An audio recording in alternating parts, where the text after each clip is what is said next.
Hey guys, আসসালামু আলাইকুম। কেমন আছেন আপনারা সবাই? আশা করি ভালো আছেন। আমিও আপনাদের সকলের দোয়ায় ভালো আছি।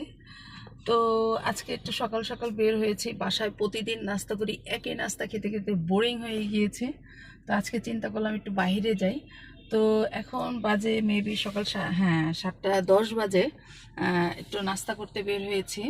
তো এখানে এসেছি, অনেক শুনেছি যে এখানে নাকি রাব্বানি হোটেল নামে একটা ফেমাস হোটেল আছে 10 নম্বর বেনারসি পল্লীর এখানে।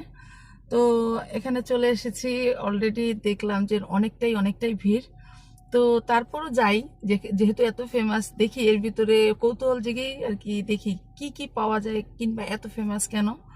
তো আসেন দেখি কি খাওয়া যায়, এখান থেকে কি পাওয়া যায় কিংবা কিভাবে কি খাচ্ছি আপনাদের সাথে সেটা শেয়ার করব। তো এখানে এসে বসে পড়ি, নাস্তার অর্ডার দেব। তো মেনু কার্ডটা চাই আমরা, আর বলি যে কি কি আছে। তো ভাইয়া মেনু কার্ড দেওয়া ছাড়াই উনি মুখেই বলছে এই এই জিনিসগুলো আমাদের কাছে আছে। তো আমরা এখানে কলিজা ভুনা অর্ডার দিই, একটা নিহারি দিই, দুটো নান, পরোটা, ডাল ভাজি, ডিম পোস্ট এবং কি সাথে একটা চা, মানে বেশ কিছু জিনিসই অর্ডার দিই। আর কলিজাটা দেওয়ার উদ্দেশ্য হচ্ছে বাসায় আমরা কিন্তু সাধারণত সেভাবে কলিজাটা খাওয়া হয় না সচরাচর, মানে আমার কথা বলছি, সবার কথা বলছি না। সেরকমভাবে কলিজা খাওয়া হয় না, কারণ আমার বাচ্চারা কলিজা খায় না। আমরা বড়রা দুজন যেহেতু খাই, তো এর জন্য অর্ডার দিয়ে আমার হাজব্যান্ড এখানে চলে এসেছি, আর আমিও এখানে আসছি বাইশ সাইডে। এখানে চাটা খুবই ফেমাস একটা চা, দেখেছেন আমার চোখের সামনে বোতলে ভরে চা নিয়ে যাচ্ছে মানে বাসার জন্য। আর খুবই এখানে ভিড়, খুবই ভিড়, মানে তারা হাত রেস্ট হওয়ার কোনো বিষয়ই থাকে না, এত পরিমাণ ভিড় হয়ে থাকে। অর্ডার একটার পর একটা দিতেই থাকে মানুষজন।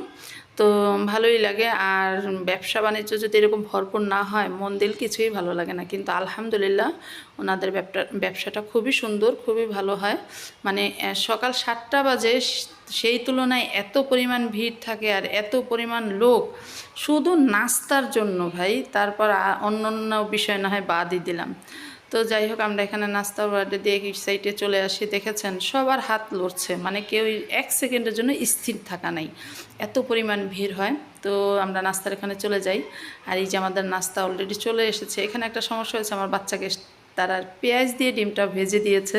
তো আমি বললাম ভাইয়া এই ডিমটা তো হবে না, একটা ডিম পোচ করে দেন। তো বাচ্চার জন্য ডিম পোচ নেই। আর এই যে আমাদের জন্য পরোটা, নান, নান আপনাদের ভাইয়ার জন্য আর আমার জন্য একসাথেই। পরোটাটা বাচ্চার জন্য, আর কিছু আর দুটো পরোটা নিয়েছি, দেখি একটু টেস্ট করি কীরকম লাগে। তো এই হচ্ছে আমাদের সেই নিহারি, কলিজা ভুনা, ডাল ভাজি এবং কি ডাল মিক্স করা, আর কি সালাদ। চাটা আমরা পরেই খাই। তো সব কিছু মিলেই আর কি ভালো লাগে এখানকার খাবার দাবার, পরিবেশ সব কিছুই। কিন্তু সমস্যা হয়েছে, প্রচুর প্রচুর পরিমাণে মানুষ, মানে আপনি টেবিলের জন্য ওয়েট করতে হবে, এরকম একটা বিষয়। আর ওই যে বললাম বাচ্চাকার ডিমটা চেঞ্জ করে দিতে, তো এর জন্য ওনারা আর কি বাচ্চার ডিমটা চেঞ্জ করতে গিয়েছে নিয়ে। তো এখানে আমি খাওয়া দাওয়া শুরু করি। কিন্তু এখানে আমার সবচেয়ে কলিজা ভুনাটা খুবই টেস্ট লাগছে, খুবই ভালো লাগছে, খুবই। নিহারি বলেন, ভাজি বলেন, যাই বলেন, তা আমি বেশিরভাগ এই কলিজা ভুনাটা দিয়ে আমি খাবারটা খাই। আর আমার একটু আপনাদের সাথে আরও একটা জিনিস শেয়ার করি। আমার একটু দাঁতের প্রবলেম থাকার কারণে আমি একটু খাবারটা একটু সেফভাবে খাই। কারণ যাদের এরকম দাঁতের সমস্যা আছে, যদি একবার খাবারটা মানে কামড় পড়ে যায়, দাঁতের যন্ত্রণার থেকে মাথা যন্ত্রণা, মানে খুবই তীব্র যন্ত্রণা। এর জন্য না আমি খাবারটা খেলেও খুব ভয় করে খাই, যে যদি একবার দাঁতে খোঁচা লাগে কিংবা ব্যথা লাগে, এর জন্য। যাই হোক, আর খাবারটা একটু গরম ছিল, এর জন্য ওইভাবে আমার খাওয়া।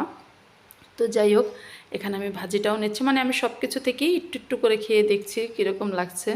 কিন্তু ওই যে বললাম আমার কাছে কলিজা ভুনাটাই বেশ ভালো লেগেছে। আর সব কিছু মানে মোটামুটি চলে, কারণ বেশি ভালো মানে সবার যে সব জিনিস ভালো লাগবে তা না, এখানে ভালো লাগে বিধানেই এত মানুষ। তো আমার কাছে আর কি বেশি করে আর কি এই কলিজা ভুনাটাই বেশি ভালো লেগেছে।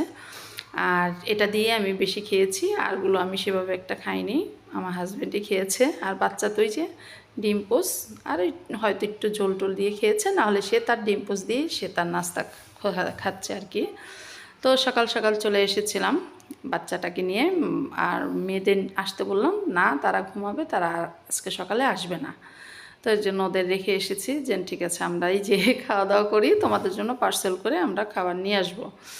আর ওই যে বললাম সব খাবার থেকে আমি একটু একটু টেস্ট করে দেখি কীরকম লাগে, কিন্তু ওই যে বললাম আমার নিহারিটা সেরকম একটা ভালো লাগেনি, ভাজিটাও সেরকম ভালো লাগেনি আমার কাছে। এই যে কলিজা ভুনাটাই ভালো লেগেছে, এর জন্য আমি মানে বলি যে না আমি আর খেতে পারবো না, আর আমার ইচ্ছাও করছে না। তারপর এখান থেকে আমার হাজব্যান্ড খাওয়া দাওয়া শেষ করে, উনিও খায়, ওনার কাছে ভালো লেগেছে, নিহারিটা ওনার কাছে সবসময় কম বেশি ভালো লাগে। আর চা দিয়েছে রে ভাই, এত বড় কাপে চা দিয়েছে, চাটা মানে শুধু মনে হয়েছে কড়া করে দুধ জাল দিয়েই দিয়েছে, এখানে চার কোনো বিষয়ই নেই। আর খাবার দাবার শেষে সব ধরনের হোটেলে বলেন রেস্টুরেন্টে বলেন এরকম একটা মশলা দেয় খেতে। তো এই যে বললাম বাচ্চাদের আমার মেয়েদের নিয়ে আসিনি, তো ওদের জন্য খাবারটা পার্সেল করে এখান থেকে সরাসরি বাসায় চলে যাই।